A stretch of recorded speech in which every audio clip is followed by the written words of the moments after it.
Reels वाली बहू। प्रज्ञा को रील्स बनाने का बड़ा ही क्रेज है और वो दिन भर रील्स बनाती रहती है।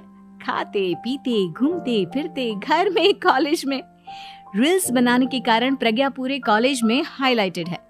जहां उसकी रील्स सभी को पसंद आते हैं, वहीं मनीषा चिंता में डूबी रहती है। एक रोज जब खाते हुए प्रज्ञा रील्स बना रही होती है, तब मनीषा कहती है, 1 मिनट भी चैन नहीं है इस लड़की को।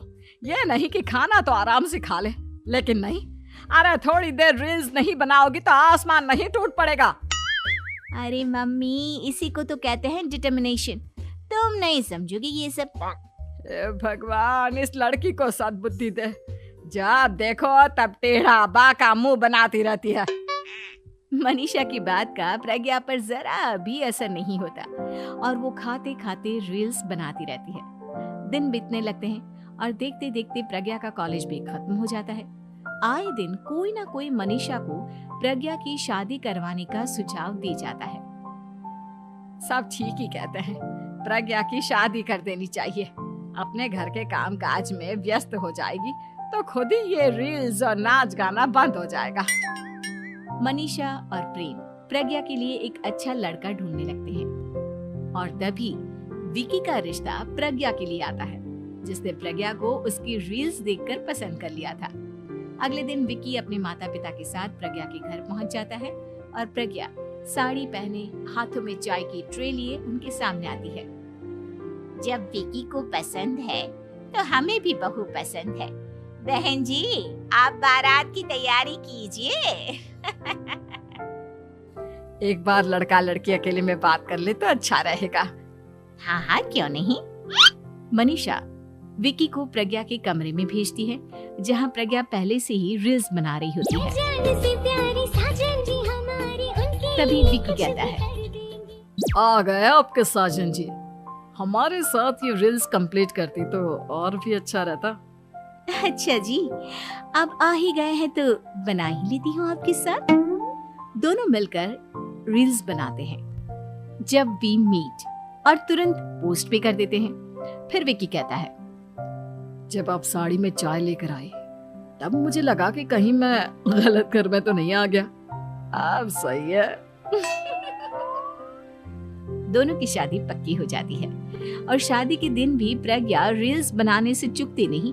यहाँ तक कि बारात के समय भी नाचते हुए रील्स बनाती है।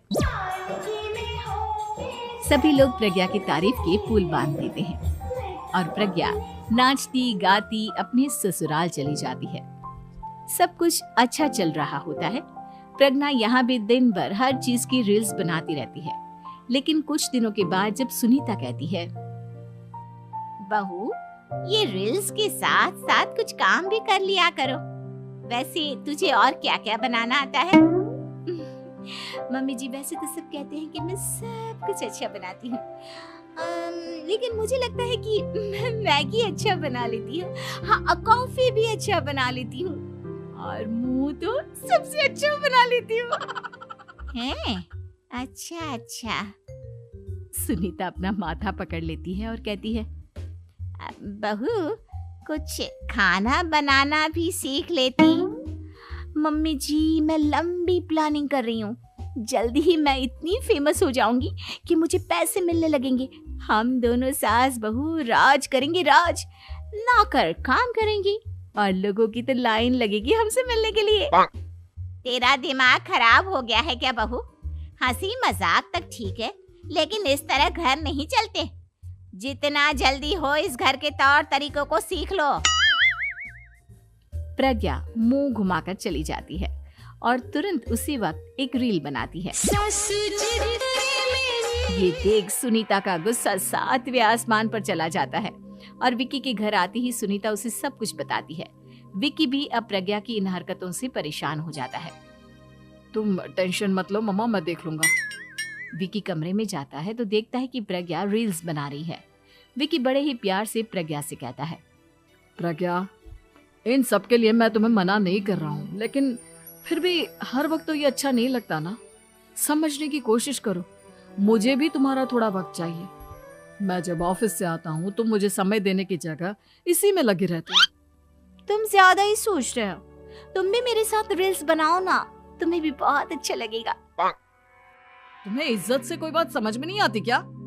दिमाग खराब हो गया है तुम्हारा इस चकाचौंध से। अगर तुमने अपना रवैया नहीं बदला तो मैं तुमसे दूर चला जाऊंगा।